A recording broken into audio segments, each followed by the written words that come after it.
If you've seen some of my older videos, then you probably know that I have been a huge fan of the M1 MacBook Air. I even made a whole video saying that it's the only MacBook that most people actually need. And honestly, I still stand by that for most people. But here's the thing, at this point, when it comes to MacBooks, I'm not most people anymore. You see, I've been making YouTube videos, editing multiple 4K cameras and footage in DaVinci Resolve, running a bunch of different apps at the same time, and recently I started experimenting with local AI models. And all of that is definitely a bit too much for the humble M1 Air. So I upgraded. I went from my base model M1 MacBook Air to the new M4 Pro MacBook Pro. And let me tell you, straight up, it changed everything. What's up, my dude? Your friendly neighborhood Tony here, and welcome back to the Spare Tech Room, where I try to help you make better tech choices. Now, today I'm gonna walk you through why I finally made this upgrade, what the experience has been like so far,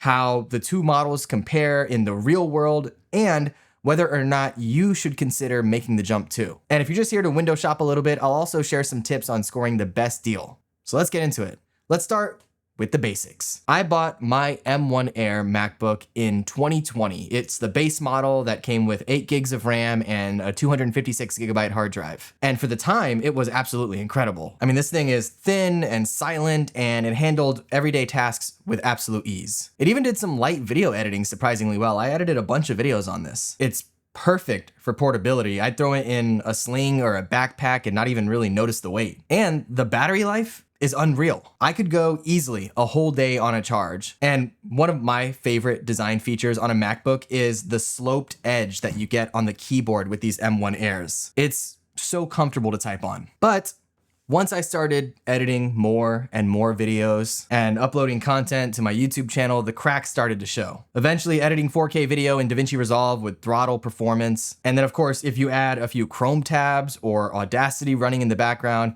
suddenly everything just started slowing to an absolute crawl, if not freezing completely. And I made it work for a while. Eventually though, I started switching back to my custom built PC that I have. But that lack of mobility started to become a real problem. I missed being able to edit or write scripts on the couch or at coffee shops or traveling. And that's when I realized, finally, that I needed something that could do everything without compromise. And that's the M4 Pro. Now here's the thing, the M4 Pro isn't cheap. I'm not gonna pretend that this is just a minor upgrade, but the second I started using it, it was like switching from a tricycle to a spaceship. And the most noticeable thing is that you just don't notice it. There's no thinking about how many apps you can open and run at once. There's no, oh, let me close this before I open that.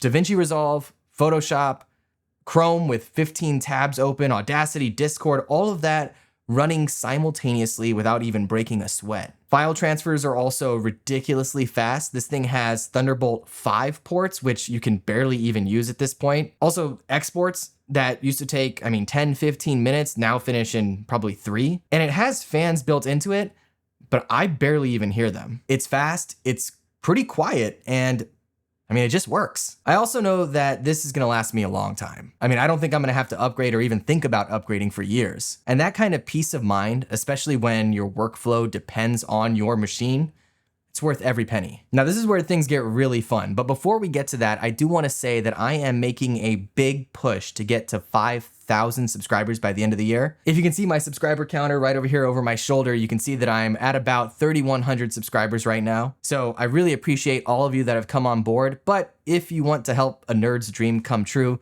consider subscribing. But okay, back to the video. Now, as I mentioned earlier, I've been diving into the world of large language models, AI stuff. And of course, I still use ChatGPT and Gemini and a few others, and then they're amazing. But there's something so cool about running an LLM locally, offline, completely privately. And the M1 Air could technically do it a little bit, but it was rough. Loading models took forever, inference speed was super slow, it just wasn't practical. But with the M4 Pro, it's night and day. I've been able to run, all kinds of stuff, different versions of Llama 3 locally, experimenting with tools like LM Studio and Ollama, and honestly, it feels like the future. It's snappy, responsive, and best of all, customizable. You can set it up to remember projects, to help you even write scripts like this, or generate art, All of that without any data leaving your machine and going off to the cloud. So if you're an AI nerd like me,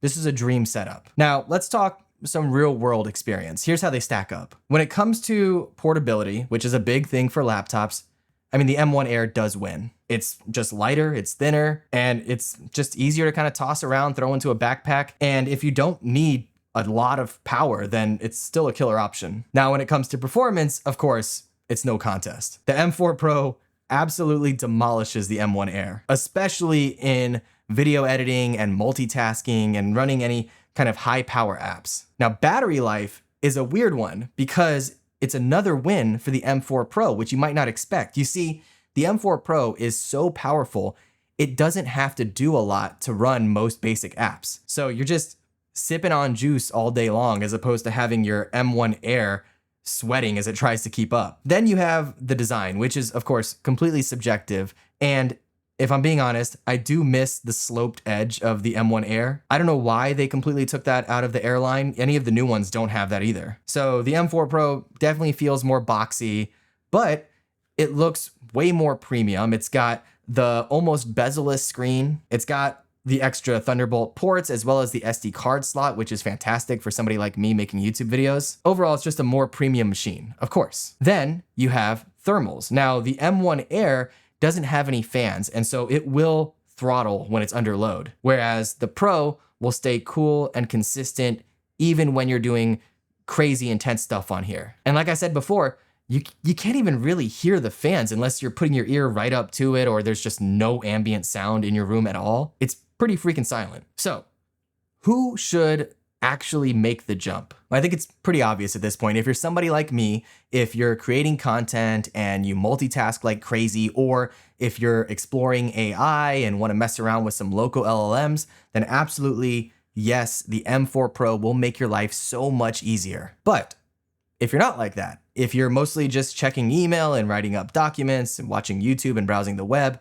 then by all means, stick with the M1 Air. It's still an absolutely amazing machine. And right now, you can get them for insanely cheap. I mean, I'm gonna sell mine probably for like 300 bucks. And I was able to get my M4 Pro on a crazy sale. I got about $400 off of it. You gotta kind of look around for that though. In fact, what I'll do is I'll drop a link in the description box for the best deal that I can find. I think I did see them for about 400 bucks off as well. Just make sure that you know why you're upgrading. Don't overspend for power that you're never gonna use. So yeah, I finally upgraded my MacBook and honestly, zero regrets. It's made every part of my workflow smoother, faster, and just more enjoyable. If you've upgraded recently or if you're holding strong to your older model, I'd love to hear your take. What's working for you or what are you still waiting for? And if this video helped you at all, do me a solid and drop a like for the algorithm, subscribe for more honest reviews and tech breakdowns, and feel free to share this with anyone that you know might be considering an upgrade. Thanks so much for hanging out today. I'll catch you next time in the spare tech room. Be good.